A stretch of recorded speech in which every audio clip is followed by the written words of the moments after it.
Most people only get one side of the story, when in fact there are actually three sides of the story when it comes to the co-founding of the United States of America.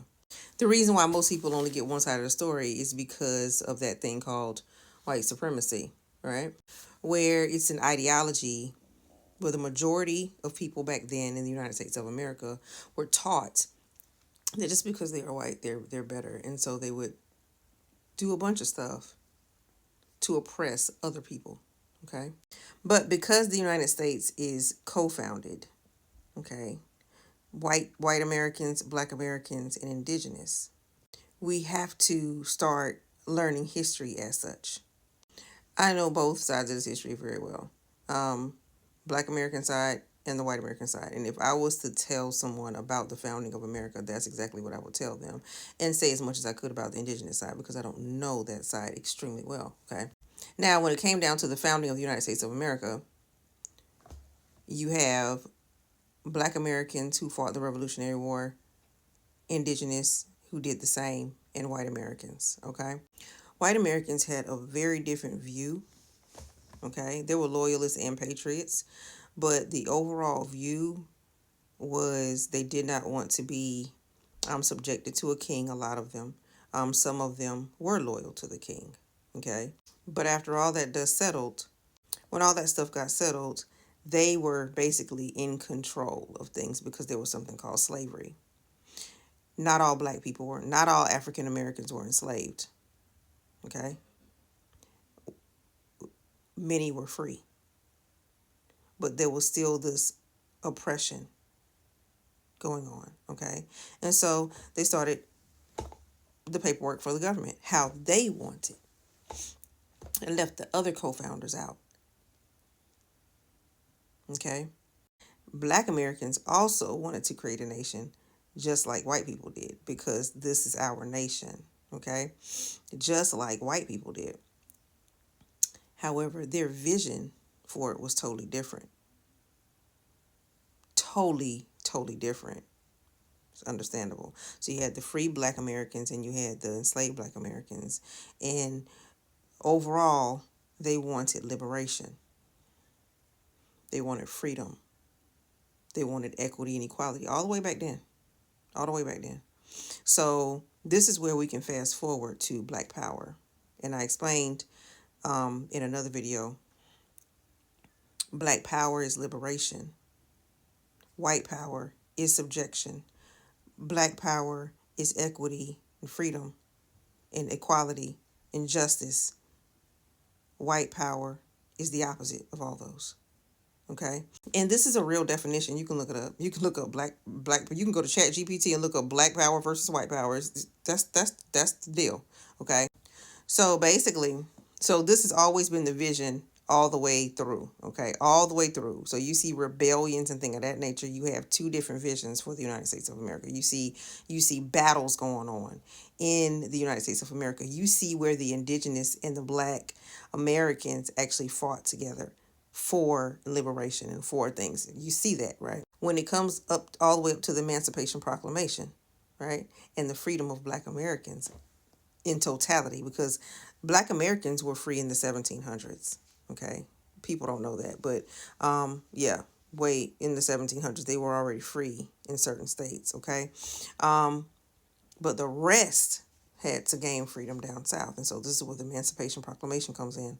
Okay, so after Emancipation Proclamation, where the majority of Black Americans were living, there was a political movement. Okay, there was a political movement, and this is where Black Americans got their first opportunity to start instituting the laws that they felt would help the nation become more like what we know: Black power, liberation, equality for everybody, equity, justice. Just a good. They didn't want to harm anybody. There was never any, we're going to harm white people.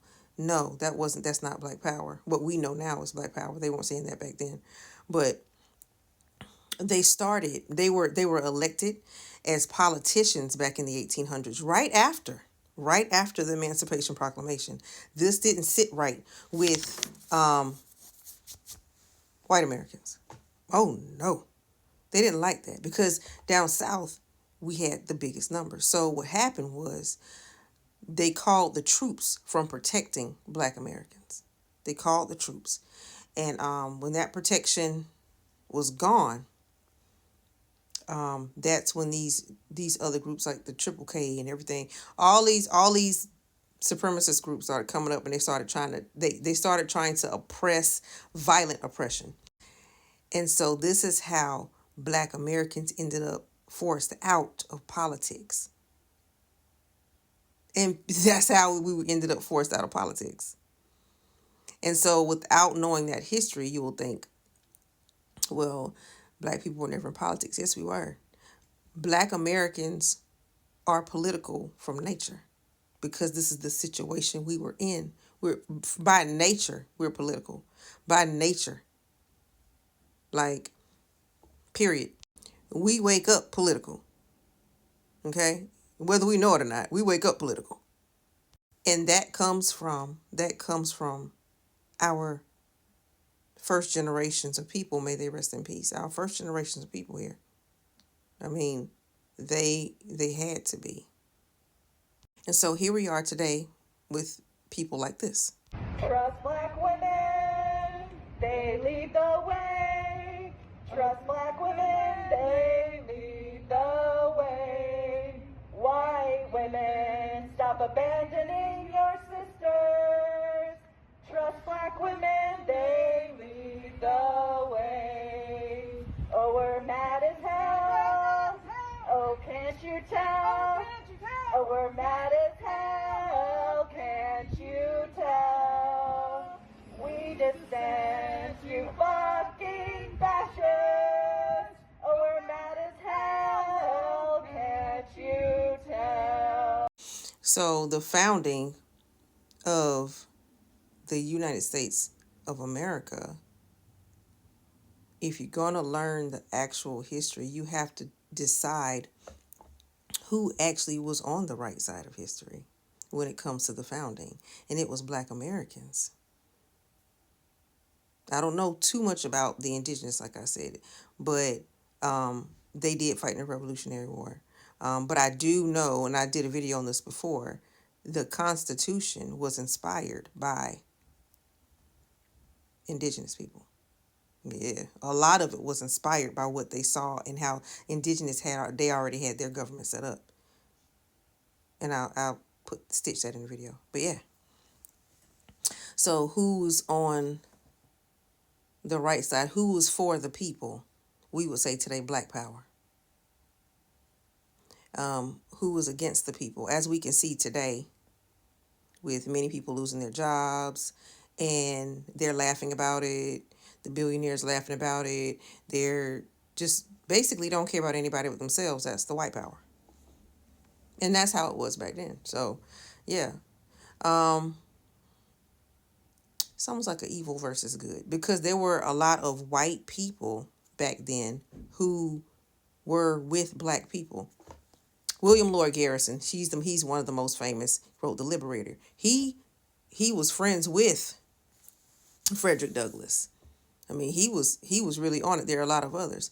So they chose Black Power because they knew it didn't mean, they knew what Black Power in a sense meant, even though it wasn't said it like, even though they didn't say it like that back then. It didn't mean hatred. White power meant hatred. Black power was simply led by Black people. And that's why we're called the soul of the nation, because it's led by Black Americans. And it means, even with the Black Panther Party, they fed more than Black little children. You look at the founding, if you're going to teach it, you got to teach it right. You got to teach it properly. And that way, white children growing up will understand the truth. Black children will know that this is actually their country that they fought for and helped build. And Indigenous people know this already. Happy Black History.